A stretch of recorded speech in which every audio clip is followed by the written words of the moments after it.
What's going on, guys? Logan here for a new video, and since I'm off today, I'm actually putting my old mufflers back on my car because I intended to trade this car in yesterday for a 2015 Mustang. The dealership decided that they couldn't sell the car because it had some exhaust work done before, which I think was a total BS reason, but I'm putting my stuff back on, and for the foreseeable future, I will be with a 2012 Mustang GT. Nothing is wrong with the Mustang, and like I said in my video yesterday, I was not in any kind of rush to get rid of this car. It's just that 2015 was such a good deal that I really couldn't pass it up, which is why I drove an hour out there to Katy to look, and then they sent me home.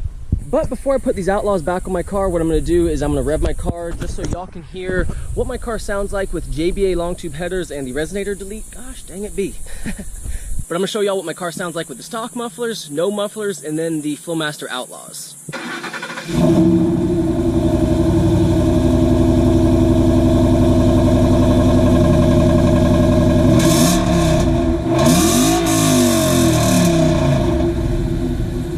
See that it doesn't sound bad by any means, but it has no volume at all, and it's not deep at all. It's like that really tinny sound. It sounds like it's a V8, but it's a V8 with stock exhaust. So I'm gonna go ahead and take off the stock mufflers, crank it back up, let y'all hear basically a straight pipe with JBA long tube headers and the resonator deletes. Then I'm gonna put my Flowmasters back on. Now this up here is the stock muffler, but what Ford did that was actually really cool, the 2011, 2012 Mustangs, is they bolted these mufflers on. So all you need is a 1/2-inch socket just to change out your muffler, so you don't need to go to a muffler shop just to change out your mufflers.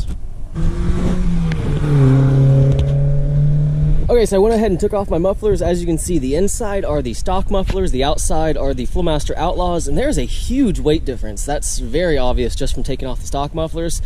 So if you want to save a little bit of weight, go Flowmaster Outlaws. So as you can see from down here, there are no mufflers at all. So I'm gonna go ahead, crank up the car, give it a rev, just so y'all can hear what it sounds like with no mufflers and just JBA long tube headers and no resonators.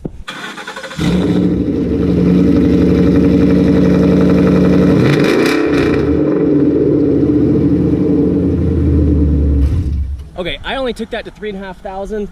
That was just far too loud. That sounds like a straight up drag car right there. Now about 30 minutes after I started taking those off right there, I have the Flowmaster Outlaws on, which is really cool because, you know, 30 minutes to change your mufflers, that's awesome. But let's go ahead and crank it up. Let's see what it sounds like versus the straight piped.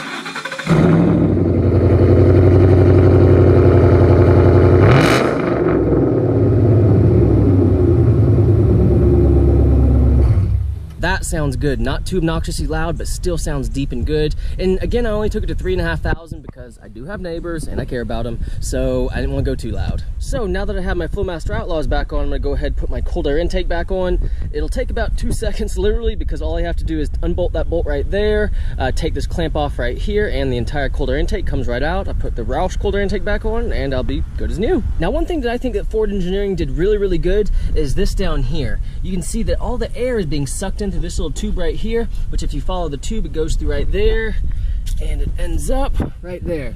So all the cold air is coming in through right here, so you're not sucking in that hot engine bay, which I think is one thing that the Ford engineers really did good. Okay, now I'm finally done putting my car back together, got the cold air intake on, got my exhaust back on, my car's back to normal now. But that leads me to my next part of the day. I'm actually going to the mall, get my phone fixed. It's kind of ironic that my phone broke while I was washing my car yesterday. I actually had it on top of my truck over there, that Z71. I was washing my car, my sister called me, and it just vibrated and fell off the truck, shattered the screen. It's just so funny how everything went wrong yesterday, but who knows? I'm talking to a few different people, and what went so wrong could actually be a blessing for me in disguise.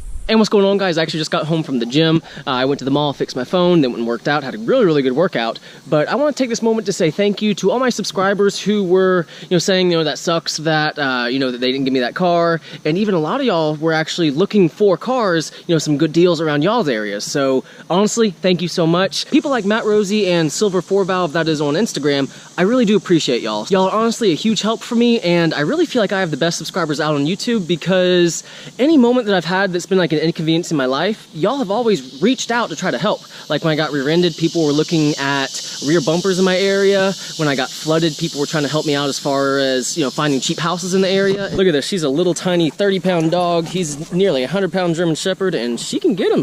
Who wants it? Who wants it? Who wants it? Trixie, do you want it? Or Thor, do you want it? Go get it. He's quicker, but she's definitely more agile. But honestly, I really just want to make this video just to say thank you to all my subscribers and to know that Mustang content will definitely be here no matter what. So stay tuned to my channel and y'all see what I have in the future. Whether I have a new Mustang or the 2012 Mustang I have now, there will be some major modifications coming, and you can expect close to or maybe even more than 500 horsepower towards the end of the summer. But guys, I really do hope you enjoyed this video. If you did, please like it and please subscribe. And as always, have a great day.